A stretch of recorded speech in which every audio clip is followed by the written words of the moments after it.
Hello everyone! Round 7 of the St. Louis Rapid Tournament just finished, and Garry Kasparov was playing against David Navara. And it was a beautiful game, straight from the opening, a very sharp line played, and you'll just have to see it. It was almost like Karpov was playing it, and not Kasparov. Kasparov goes e4. We have c6 to Caro-Kann, d4, d5, and Kasparov plays e5. Bishop to f5, knight to c3, e6, and now g4, a very sharp line by Kasparov, bishop to g6, and now knight not going for h4, but knight to e2, now preparing that knight to jump to f4. We have c5 by Navara, bishop to e3, knight to e7, and now f4. And Navara plays h5, and this gives Kasparov a great idea. He plays f5, now attacking that bishop, and also the e6 pawn. He captures on f5, and now Kasparov plays g5, and now he completely locks this bishop out of the game. We have knight b to c6, knight to f4, we have a6, bishop to g2. Kasparov doesn't want to really capture this bishop ever, because it's, well, completely useless. C captures on d4, bishop captures on d4, knight captures on d4, and queen captures on d4. We have knight to c6 and queen to f2.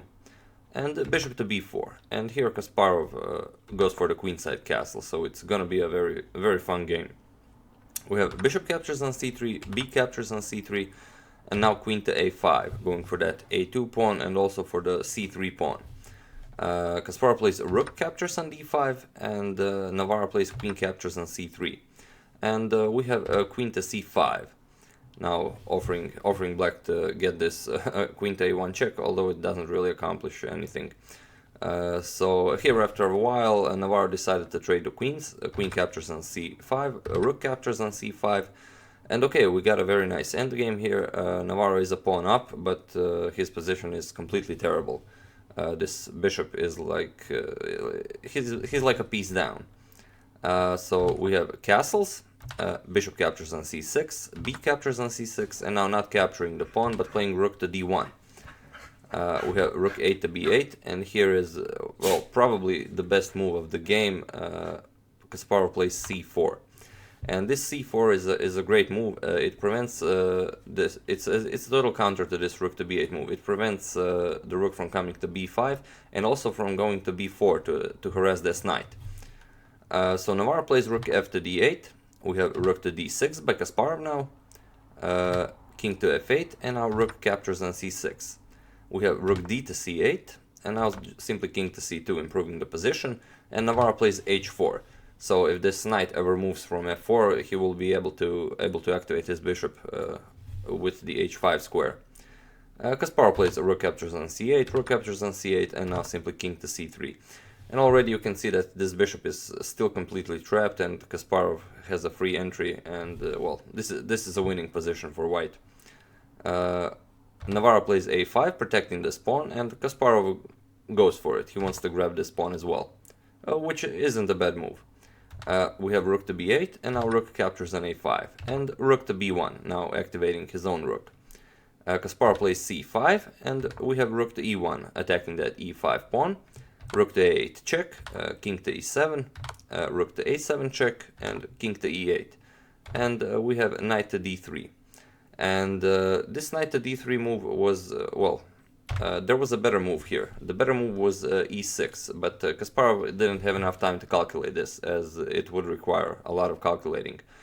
After e6, this e6 pawn cannot be captured, because the bishop would be hanging, and well, the continuation would be something like rook to d1, c6, now rook to c1, and now king to d4, giving up this c6 pawn. But this is very hard to do when you have little time on the clock. Rook captures on c6, and now king to e5, rook to c5, and now king to d6. And well, now you can see that with an active king like that, this is completely winning. For example, rook to c8, knight captures on g6, f captures on g6, and now rook captures on g7. And there isn't much black can do here. For example, check, king to e5, now attacking that h2 pawn, and now king to f6. and black is in trouble as white is threatening checkmate, and well, he can't really grab any of these pawns just yet. But this required a lot of calculating, so after this king to e8 move, Kasparov played knight to d3. And this allows Navara some good counterplay. He plays rook to e3, now pinning this knight and also threatening f4. So Kasparov has to go back, he kinda wastes a move here. We have rook to h3, attacking that h2 pawn. And okay, Kasparov pushes forward, and Navara captures, rook captures on h2 with check.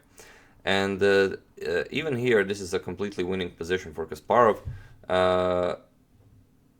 He has to play his king to c3, but Kasparov played king to e3.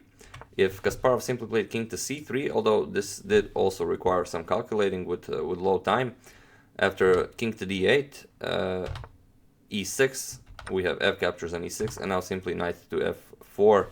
And well, as you can see, this king cannot go anywhere near this pawn. The threat is knight captures here on e6, check, and if king c8, then simply rook a8, checkmate. So the king will not be able to stop this pawn. But Kasparov didn't see this, so after rook to h2 check, he played king to e3. And well, this allows Navara a lot of counterplay. We have rook to c2, and now his rook is behind Kasparov's passed pawn, so this isn't good for Garry. Now Kasparov plays e6, we have h3, knight to b4, we have f4 check, king to e5, h2, we have rook to a8 check, king to e7, rook to h8, now protecting that pawn from queening, rook to d8, rook to d2 check, king to c5, bishop to e4, now protecting that queening square, but Kasparov pushes c7. We have bishop to b7 and king to c6, now attacking the bishop. Navara plays here bishop to b8, and well, this is a drawish position. Although with so little time on the clock, it's hard to play this to a draw. And Kasparov captures the bishop. Rook captures on c8, which allows h1 queen. And here Kasparov plays rook to e8 check. Now the king has to capture, and now c8 queen for Kasparov. And Kasparov thought that he was completely winning here. He saw that after king to e7, he played knight to c6 check. And what Kasparov saw that would happen was king to d6 and now queen to d7 checkmate. But to his shock and horror, after knight to c6, Navara played queen captures on c6 with check. And Kasparov probably considered this, but he saw after king captures queen, then simply rook to c2 picks up the queen. But he played queen captures on c6, and I guess he thought he was up a queen. And then when Navara played rook to d6, then he started shaking his head, and well, it was a sad game for Kasparov, as well, this f4 pawn is simply too far down the board, and whatever white plays, this is completely winning. So after Navara played rook to d6, Garry Kasparov resigned the game, and well, we'll see how round 8 goes for the old champion. So yeah, that's it for this game. Thank you all for watching. As usual, you can check 2 of my previous videos here, and I'll see you soon, maybe even today.